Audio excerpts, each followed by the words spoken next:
श्रीराम समर्थ श्रीराम। शुका सारिके पूर्ण वैराग्य जाचे, वशिष्ठा परिज्ञान योगेश्वराचे, कवी वाल्मिका सारिखा मान्य ऐसा। नमस्कार माझा सद्गुरु रामदासा। मला वाटते अंतरित्वा वसावे, तुझ्या दासबोधासित्वा बोध व्हावे। अपत्या परी पाववी प्रेम ग्रासा, महाराज या सद्गुरु रामदासा। जय जय रघुवीर समर्थ, सब संतन की जय। भारत माता की जय। श्रोता वक्ता श्रीराम समर्थ श्रीराम। उपस्थित सर्व आदरणीय साधक बंधू आणि भगिनींनो, दशक 14 समाज 7 युगधर्म निरूपण आम्ही पाहत आहोत।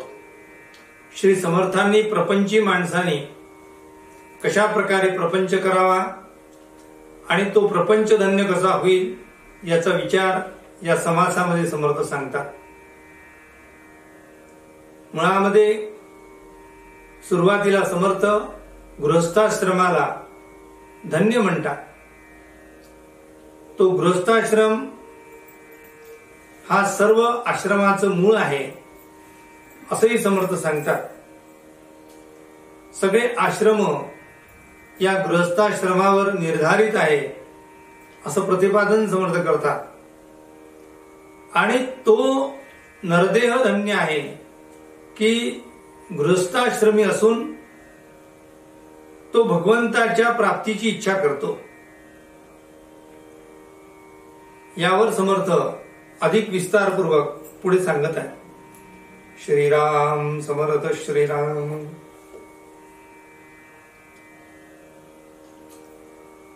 जनास दिसे हा दुश्चिंत, परितो आगे सावचित। अखंड दयाचे चित्त, परमेश्वरी श्रीराम। उपासना मूर्ती ध्यानी, अथवा आत्मानुसंधानी। नाही तरी श्रवण मननी, निरंतर श्रीराम। पूर्वजांच्या पुण्यकोटी, संग्रह असल्या गाठी। तरीच ऐसियाची भेटी, होय जयासी श्रीराम। जय जय रघुवीर समर्थ। श्री समर्थ म्हणतात आहे ना, जनास दिसे हा दुश्चित। दुश्चित याचा अर्थ त्याचं लक्ष नाही अशा प्रकारचा तो दिसतो आहे। पुढे म्हणतात आहे, असा असून सुद्धा परी तो आहे सावचित। त्याचं लक्ष नाही असं दिसतो आहे, पण मुळामध्ये त्याचं सर्वत्र लक्ष आहे। अखंड दयाची चित्ती परमेश्वरी। तो हाताने काम करतो आहे, पण मुखामध्ये नाम आहे। संसार धंदा करून परमेश्वराची भक्ती करतो आहे।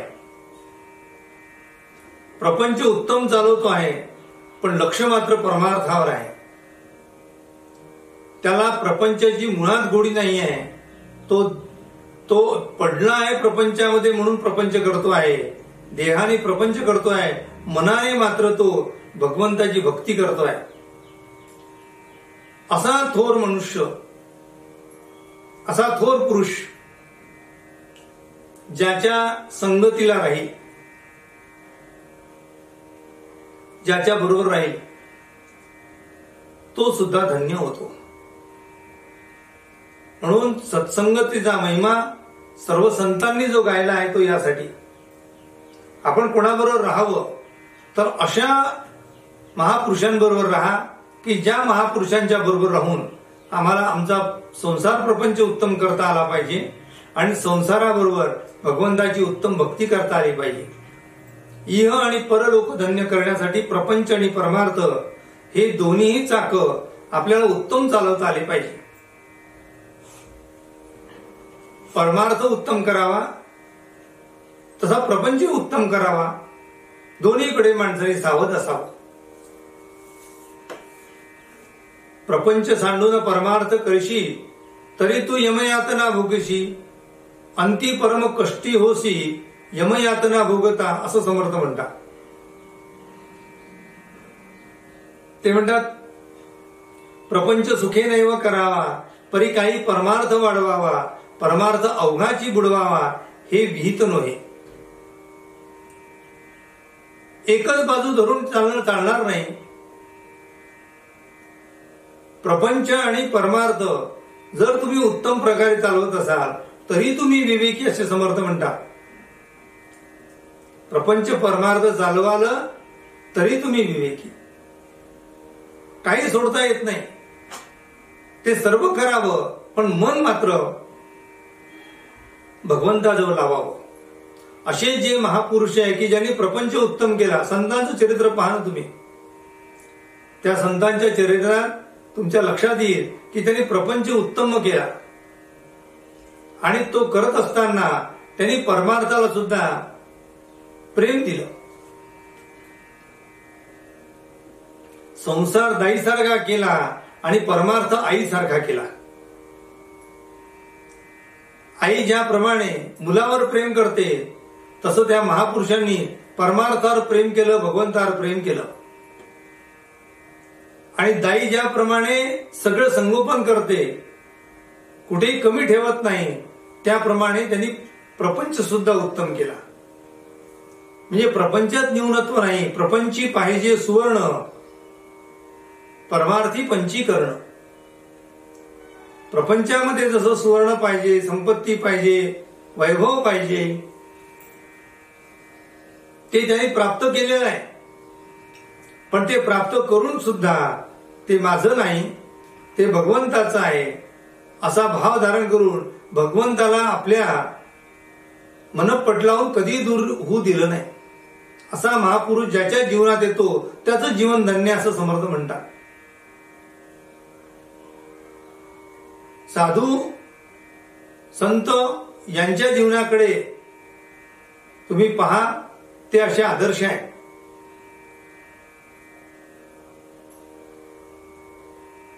म्हणून साधूंची संगती असली पाहिजे, तशी संतांची संगती असली पाहिजे. चंदनम शीतलम लोके चंदनादपि चंद्रमा चंद्र चंदन योर मध्ये शीतला साधू संगती असं वचन प्रसिद्ध आहे. चंदन शीतल आहे, चंद्रमाही शीतल आहे, पण चंद्र आणि चंदनापेक्षाही साधूंची संगती अत्यंत शीतल आहे. कारण चंदन हे देहाला शांत करते, चंद्रमा ताप दूर करतो, पण संतांची संगती ही जी आहे ही आपल्या जीवनाला, आपल्या मनाला सर्वार्थाने सुखी करते. म्हणून साधूंची संगती आवश्यक आहे. गंगा पापम शशी तापम दैन्यम कल्पतरुस्तथा पापम तापम च दैन्यंच ग्रंथी संतो महाशया. गंगा काय करते? पापाचं क्षालन करते. गंगा पापम शशी तापम, शशी म्हणजे चंद्र, चंद्र तापाचं क्षालन करतो, तो शीतलता प्रदान करतो. चंद्र शीतल आहे.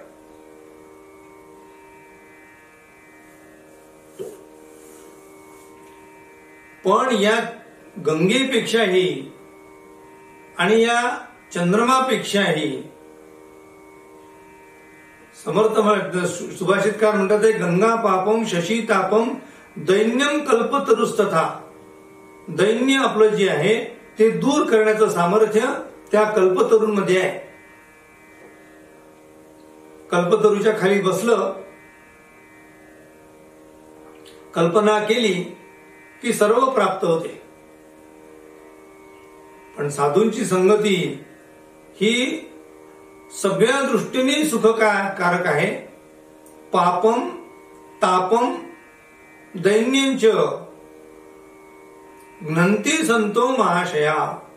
महापुरुषांच्या संगतीने आम्हाला ताप दूर होतात, पाप दूर होतो आणि सगळ्या प्रकारच्या आपल्या इच्छा पूर्ण होतात, भगवंताची प्राप्ती होते. अशा प्रकारची थोर संगती केवळ साधू संतांची आहे. बरं, ही संतांची संगती भेटते कोणाला, याचंही उत्तर आहे. समर्थ इथे देतात हे उत्तर. पूर्वजांच्या पुण्यकोटी संग्रह असल्या गाठी, तरीच ऐसियाची भेटी होय जनासी श्रीराम. साधू संतांच्या सोबत राहणे हे पूर्व पुण्य असल्याशिवाय होऊ शकत नाही.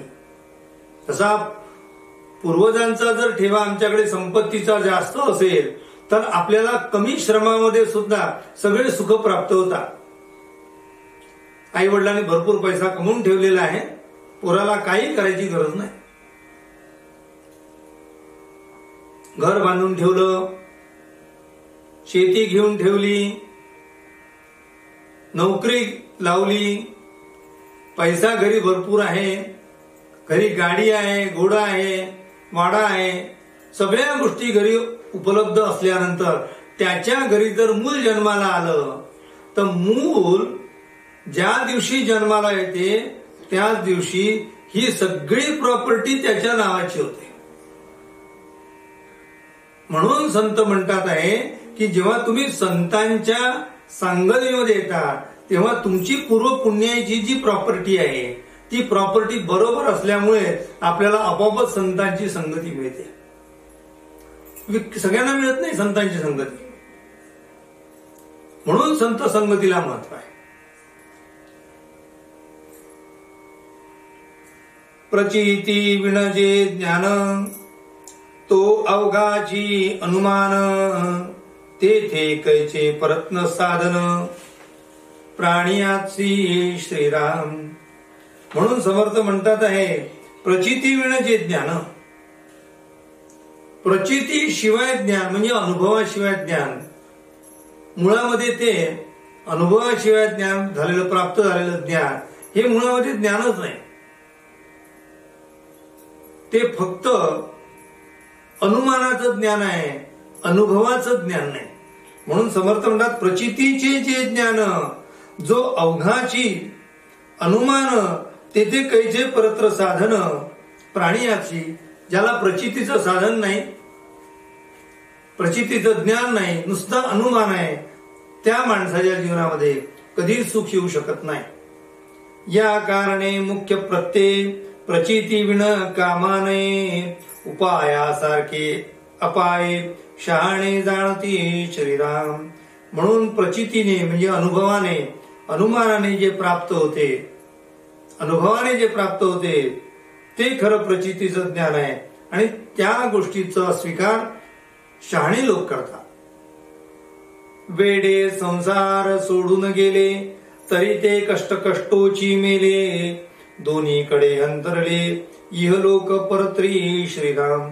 दोन प्रकारची माणसं आहेत. एक माणसं असे आहे की जे संसारामध्ये अडकले आहेत, संसार सुखाचा व्हावा म्हणून आयुष्यभर त्या चरख्याला बांधलेल्या, त्या उसाच्या गुऱ्हाळाला बांधलेल्या त्या बैलाप्रमाणे ते आपला गाडा सतत ओढत राहतात जन्म झाल्यापासून मरेपर्यंत.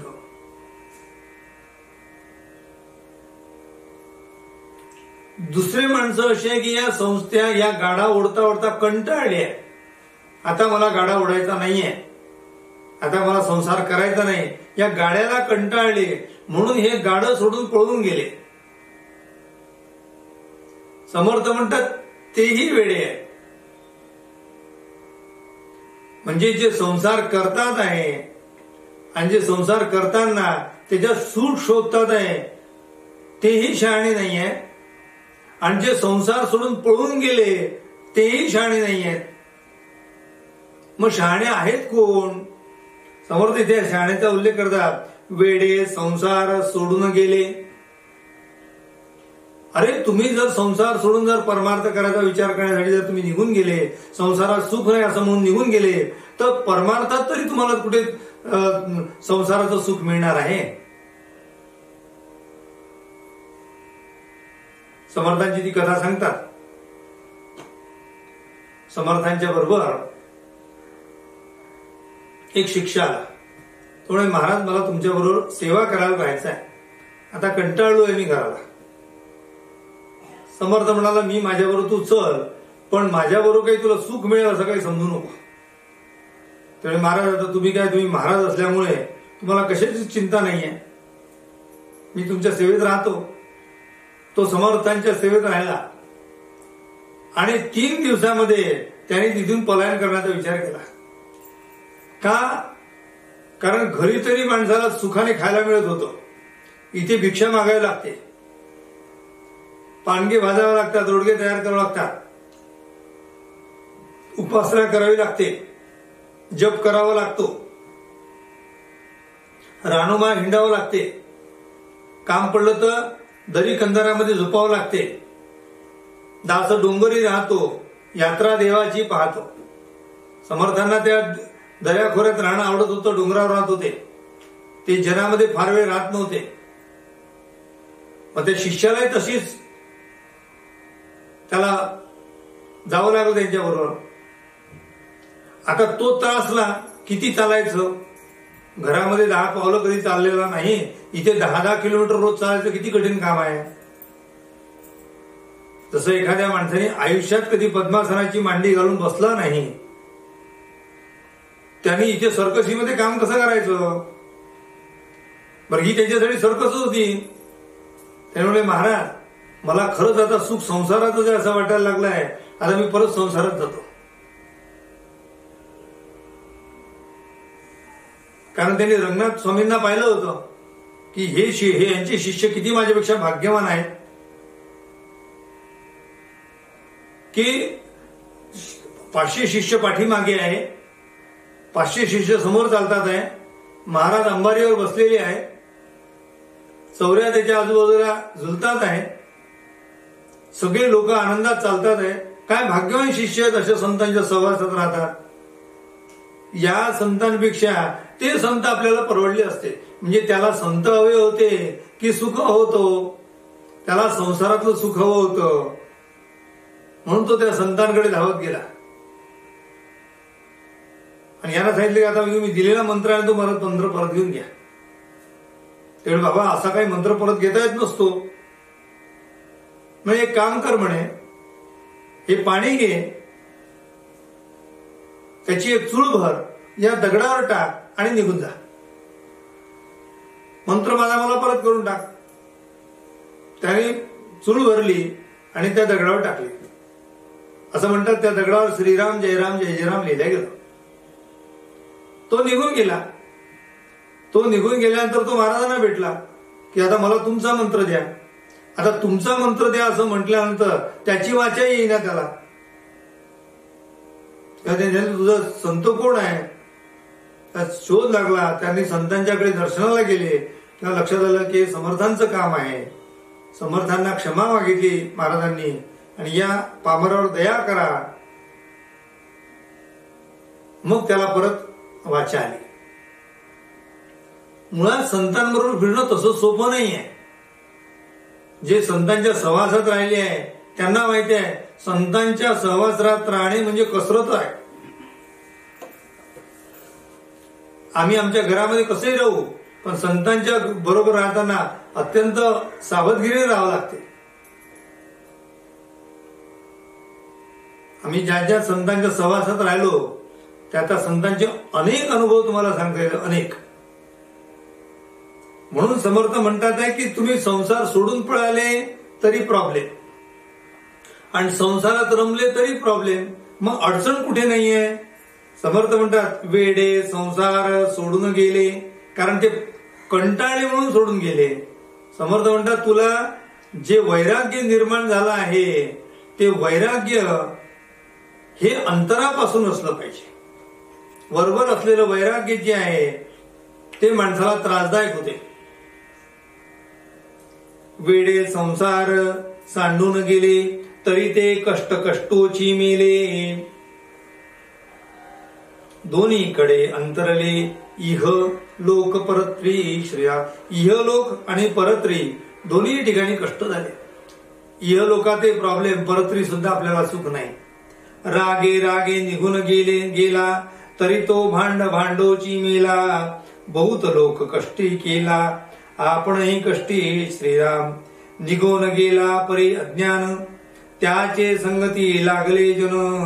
गुरु शिष्य दोघे समान अज्ञान रूपे श्रीराम. ज्ञानी माणसाने त्याग केला तो ज्ञानोत्तर त्याग जो आहे तो फलद्रूप होतो, कारण तो त्याग करताना ज्ञानाच्या आधारावर असतो. अज्ञानी माणसाने दुःखाच्या मुळे त्याग केलेला आहे, उद्वेगाने त्रस्त होऊन केलेला त्याग आहे, तो मुळात त्याग नाहीये, अंतरापासून त्याग नाही. त्याला त्यातला त्रास नको आहे, संसार सुख हवा आहे. त्याला साखर हवी आहे, डायबिटीज नको आहे. त्याला चविष्ट पदार्थ हवे आहेत, त्याला कोलेस्ट्रॉल नको आहे. पण डॉक्टर म्हणतात बाबा तुला पहिले आरोग्य प्राप्त करावं लागेल. आरोग्य प्राप्ती नंतर जर तू हे सोडलं तर तुझा फायदा आहे. जर तुला अनारोग्य असेल तर तुला औषधही घ्यावे लागेल आणि हे पदार्थही सोडावे लागतील.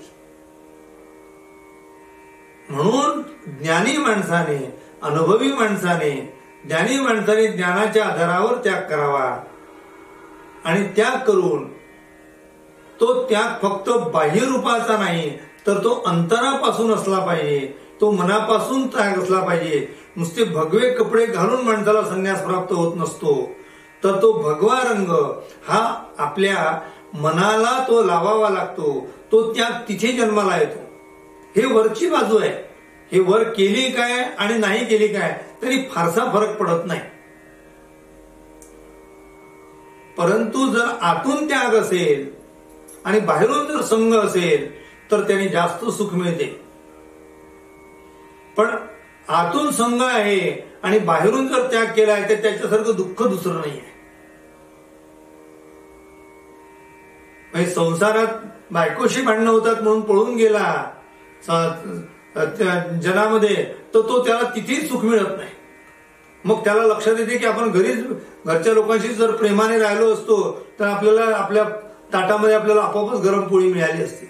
फक्त थोडी कटकट कमी केली असती मी आणि जरा थोडंसं मनाप्रमाणे वागलो असतो तर सगळे प्रश्न मिटून गेले असते. त्याग खरा नाहीये, तो संसाराचा त्याग नाही, तो कटकटीचा त्याग आहे. याला म्हणतात स्मशान वैराग्य. तात्कालिक आहे, पुन्हा ते कटकट डोक्यातून निघून गेली की पुन्हा त्याला तीच लालसा लागते. अरे संसार संसार, पुन्हा तो संसार देण्यासाठी तयार असतो. म्हणून संतांनी अंतरापासून त्याग केला आहे. जे संतांनी संसार केला ते सुद्धा संसारात राहून सुद्धा त्यागमय जीवन जगले. राजे होते, संन्यास्त होते. छत्रपती शिवाजी राजांचं उदाहरण घ्या. योद्धा संन्यासी असा शब्द वापरला जातो छत्रपती शिवाजी महाराजांबद्दल. ते योद्धे होते, राजे होते, पण संन्यासी योद्धा होते. म्हणून अंतरापासून वैराग्य तेची जाणावे महद्भाग्य. महद्भाग्य ते आहे जे आतून त्याग करतात, बाहेरून त्याग करायची गरज नाही आहे. ते केला काय आणि नाही केला काय फारसा फरक पडत नाही. म्हणून आपल्या या चारही प्रकारच्या आश्रमांमध्ये वानप्रस्थाश्रम हा जो प्रवेश आलेला आश्रमाचा तो गृहस्थाश्रमामध्ये राहून सुद्धा वानप्रस्थाश्रम स्वीकारता येतो.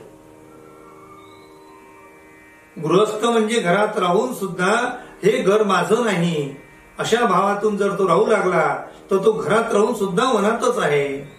आणि वनात राहिला आणि घराची अभिलाषा ठेवली असेल तर वनात राहून सुद्धा घरात राहिल्यासारखाच आहे. म्हणून तुम्ही घरात राहा, शांत राहा, मन प्रसन्न ठेवा आणि हे सगळं भगवंताचं आहे या भावातून जगा, तरच खऱ्या अर्थाने जीवन धन्य होईल. राहिलेला भाग उद्याच्या निरूपणात पाहूया. आपल्या सर्वांच्या हृदयस्थ असलेल्या परमेश्वराला विनम्र अभिवादन करतो आणि आजची निरूपण सेवा श्री समर्थ चरणी समर्पित करतो. उपासनेला दृढ चालवावे, भूदेव संतासी सदा नमावे, सत्कर्म योगे वय घालवावे, सर्वामुखी मंगल बोलवावे. जय जय रघुवीर समर्थ, सब संतन की जय. भारत माता की जय. श्रोता वक्ता श्रीराम समर्थ श्रीराम.